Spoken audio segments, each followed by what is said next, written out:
बिस्मिल्लाहिर्रहमानिर्रहीम। नाज़रीन अस्सलाम वालेकुम, मैं हूँ इमरान वसीम। नाज़रीन, ख़बर यह है कि पाकिस्तान ने आज भारत को एक और जवाब दिया है और आज का भारत को दिया गया ये जवाब गुज़िश्ता रोज़ के कौमी सलामती कमेटी के इजलास में किए गए फ़ैसलों के मुकाबले में निस्बतन ज़्यादा सख्त है। ज़्यादा कड़ा और सख्त जवाब जो है मोदी सरकार को, भारतीय हुकूमत को आज हुकूमत पाकिस्तान ने दिया है। अब वो जवाब और उस जवाब की डिटेल पे आने से पहले बज़ाहिर नाज़रीन ऐसा लगता है कि जो मोदी सरकार है और मोदी सरकार के जो यार हैं, वो पाकिस्तान और पाकिस्तान की अफ़वाज के बारे में एक बड़ी गलतफ़हमी का शिकार हैं और इस गलतफ़हमी में मुब्तला होके भारत और मोदी सरकार शायद एक बड़ी गलती करने जा रहे हैं। अब वो गलतफ़हमी क्या है? हालांकि उस गलतफ़हमी को भारत के अपने ज़िम्मेदारान अशख़ास ने, शख्सियात ने दूर करने की कोशिश की, लेकिन नरेंद्र मोदी सरकार की वो गलतफ़हमी दूर ना हो सकी। वो गलतफ़हमी क्या है? वो गलतफ़हमी नाज़रीन ये है कि मोदी साहब और मोदी साहब के जो यार हैं, वो शायद पाकिस्तान को फ़लस्तीन और ईरान समझ बैठे हैं। भूल बैठे हैं कि पाकिस्तान एक एटमी ताकत है। भारतीय हुकूमत, भारतीय सरकार ये भूल बैठी है कि 1998 में जब भारत की तरफ से 5 एटमी धमाके किए गए,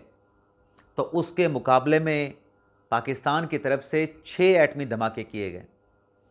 भारत की तरफ से जब सिंध ताश का मुआहिदा सस्पेंड करने की बात की गई, तो 7 फैसले, इंतहाई इक़दामात, इंतहाई फ़ैसले पाकिस्तान के ख़िलाफ़ नरेंद्र मोदी सरकार ने लिए। उसके मुकाबले में कौमी सलामती कमेटी के गुज़िश्ता रोज़ के इजलास में 8 फ़ैसले पाकिस्तान की अफ़वाज और पाकिस्तान की हुकूमत ने किए। अब भारत और भारत के जो दोस्त हैं, जो यार हैं, जिस गलतफ़हमी का शिकार हैं, क्योंकि नज़र आ रहा है कि मोदी सरकार पे जंगी जनून जो है वो सवार है और मोदी सरकार पे मोदी का जो गोदी मीडिया है वो मुसलसल ये दबाव बढ़ा रहा है कि अब की मर्तबा किसी कैंप को, अब वो कैंप कौन से हैं, किस तंजीम के हैं, उसके बारे में भी हमने बालाकोट के भारतीय अटैक पे हमने देख लिया था। लेकिन अब दबाव ये आ रहा है, प्रेशर मोदी सरकार पे उनका मीडिया ये डाल रहा है कि अब पाकिस्तान की अवाम को आप टारगेट करें। जैसे पहलगाम के वाक़े में मोदी सरकार को जो मिसाल दी जा रही है कि इंडियन शहरियों को टारगेट किया गया, आप भी पाकिस्तान के ऊपर अटैक करें और पाकिस्तान के शहरियों को टारगेट करके उनको मारें, उनको कत्ल करें। तो ये जो नाज़रीन प्लान, जो एक चीज़ जंगी जनून भारत की तरफ से देखा जा रहा है, उसको ऑब्ज़र्व किया जा रहा है, जिसमें कुछ चीज़ें और भी देखने को मिल रही हैं इस जंगी जनून को आगे बढ़ाने के हवाले से या जंगी जनून को एस्केलेट करने के हवाले से। जिसमें एक ये चीज़ भी रिपोर्ट हुई है कि इसराइल के कोई 15 से 20 लोग जो हैं, जो पहुँचे हैं भारत, उनको श्रीनगर पहुँचाया गया है और ज़राए से ये बताया गया है कि वो जो 15 से 20 इसराइली जो श्रीनगर पहुँचे हैं, वो तकनीकी सामान से, हथियारों से लैस हैं और ये सूरत हाल तशवीशनाक भी है। और उसमें ज़राए की तरफ से ये बताया जा रहा है कि पाकिस्तान के ख़िलाफ़ ये जो एहलकार इसराइली वहाँ पे पहुँचे हैं श्रीनगर में, पाकिस्तान के ख़िलाफ़ किसी मुहिम जोई में उनको जो है वो इस्तेमाल किया जा सकता है सहूलतकारी के लिए। अब ये सहूलतकारी और उसके साथ साथ जो भारत के आर्मी चीफ़ हैं, जिन्होंने जाके पहलगाम के जाए वक़ुआ का और जो जम्मू कश्मीर के जो लेफ्टिनेंट जनरल हैं, उनके साथ जाके मुलाकात की है। अब ये भारत का जंगी जनून अपनी जगह पे, लेकिन जिस वाक़े को जवाज़ बना के पाकिस्तान पे ये मलबा गिराया गया है, पाकिस्तान को जो मोरद इल्ज़ाम ठहराया जा रहा है, वो ड्रामा कितना सच्चा है, उसमें कितनी हकीकत है, कितनी सदाकत है, वो एक चीज़ जो रिपोर्ट की जा रही है कि जो FIR पहलगाम इंसिडेंट की जो दर्ज की गई है, इंसिडेंट के 10 मिनट के बाद उस FIR का इंदराज कर लिया गया। अब नाज़रीन, कभी भी ऐसा नहीं होता कि किसी जगह पे कोई वाक़या पेश आए और उस वाक़ये के 10 मिनट के अंदर आप पुलिस की एफआईआर दर्ज कर लें। एफआईआर दर्ज करने में वक्त लगता है, टाइम गेनिंग ये प्रोसेस होता है, क्योंकि आपको संभलने में, चीज़ों को समझने में वक्त लग जाता है। अब उस एफआईआर में जो कि 10 मिनट के बाद दर्ज की गई, उसमें क्या लिखा गया है कि अंधाधुंध फायरिंग करके भारतीय शहरियों को टारगेट करके मार दिया गया। अब इंडियन मीडिया क्या प्रोपेगेंडा कर रहा था जब यह वाक़या हुआ कि जी टारगेटेड ये कार्रवाई की गई और हिंदुओं को निशाना बनाया गया। और फिर जैसे मैंने कहा कि 10 मिनट के वक्फे से ये एफआईआर दर्ज होती है। जिस पुलिस स्टेशन में ये एफआईआर को रजिस्टर्ड किया गया है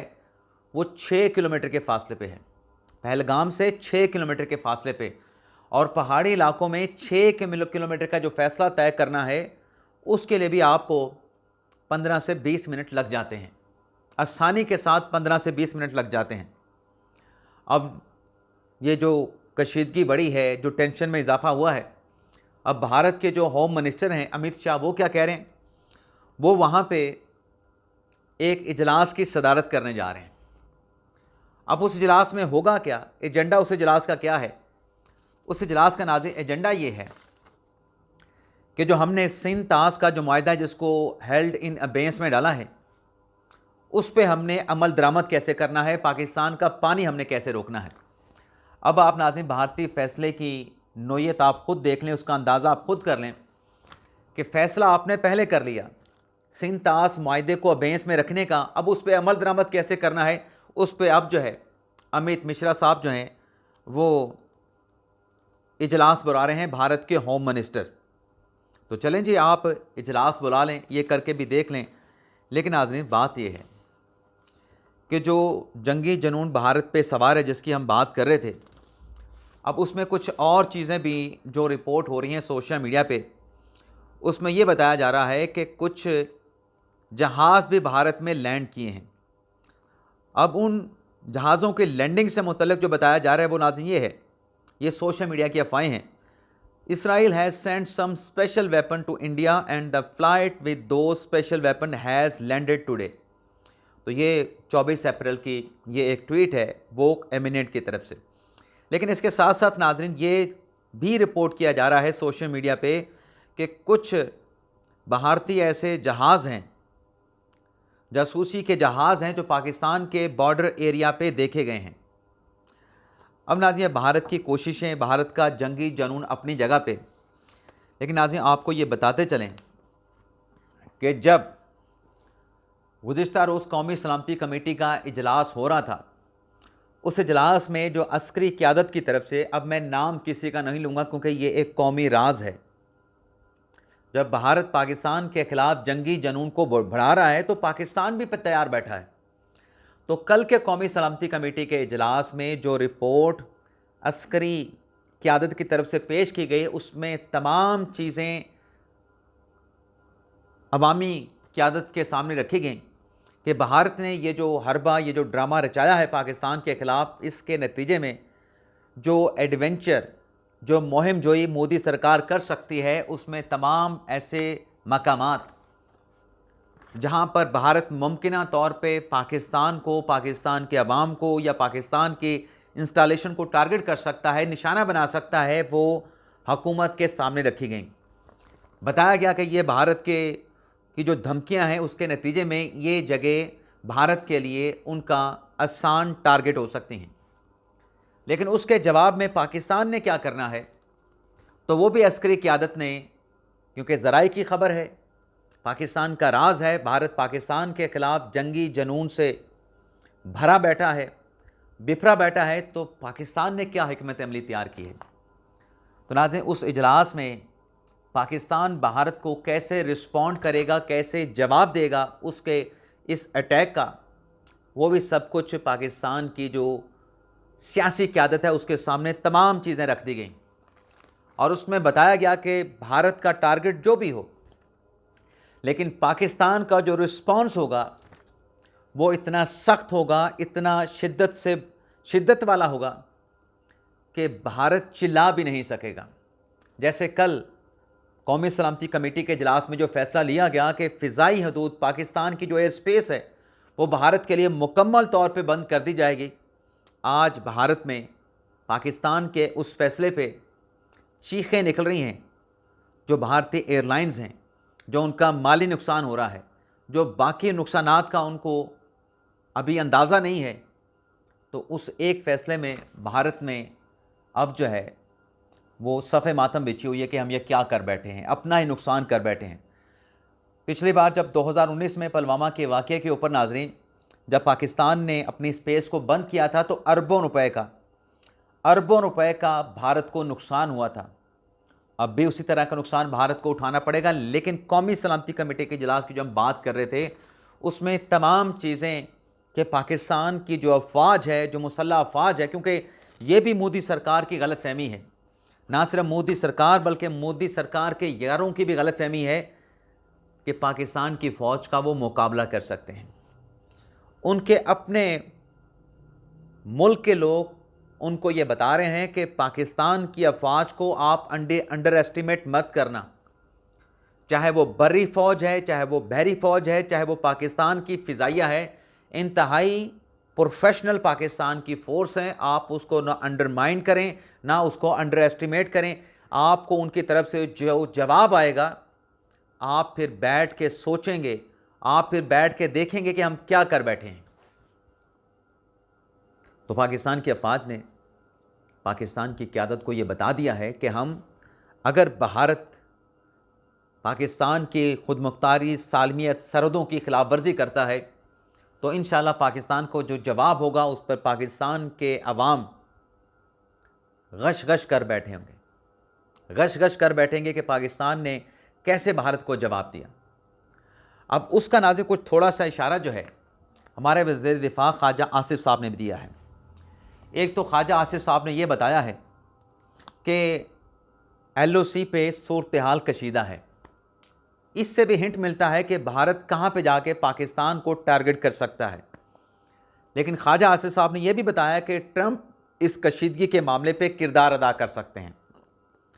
अब ट्रंप की जो बात आई है कि ट्रंप इस कशीदगी में कोई अपना रोल अदा कर सकते हैं, वो बात अपनी जगह पे, लेकिन अक़वाम मुत्तहिदा की तरफ से पाकिस्तान और भारत को ये ज़रूर पैगाम भेजा गया है कि हालात को मज़ीद ख़राब ना किया जाए और सब्र व तहम्मुल के साथ सूरत हाल में जो है वो मुज़ाहरा किया जाए। अब अक़वाम मुत्तहिदा हमें और भारत को पेशेंस रखने की जो है वो तलकीन कर रहा है। लेकिन दूसरी तरफ जो चहमगोइयाँ, जो अफवाहें, जो सोशल मीडिया पे बातें चल रही हैं कि मोदी के यार भारत पहुंच रहे हैं और वहाँ पे उनकी सहूलतकारी के ज़रिए टेक्निकल सामान और श्रीनगर में उनको लेके जाना, बल्कि ये बातें भी नाज़िम बताई जा रही हैं कि जो मकबूजा जम्मू कश्मीर में वहाँ पे कैद जो गैर कानूनी पाकिस्तानी हैं, उनमें से 3 से 4 लोगों को लापता कर दिया गया है और उनका इनकाउंटर करके जो भारतीय फ़ौज है वो पाकिस्तान के ख़िलाफ़ कोई और नया ड्रामा भी जो है वो रचा सकती है। लेकिन नाज़रीन, ये वाज़ेह है कि पाकिस्तान ने भी अपने टारगेट सेट कर लिए हैं, तैयारियां भी मुकम्मल हैं, ऑपरेशनल। और वज़ीर दिफ़ा ख्वाजा आसिफ ने ये बता भी दिया है कि भारत ने अगर अटैक किया तो 200% पाकिस्तान अटैक करेगा, यानी मिज़ाइल आएगा तो फिर मिज़ाइल का जवाब मिज़ाइल से, एयर स्ट्राइक होगी तो एयर स्ट्राइक का जवाब एयर स्ट्राइक से।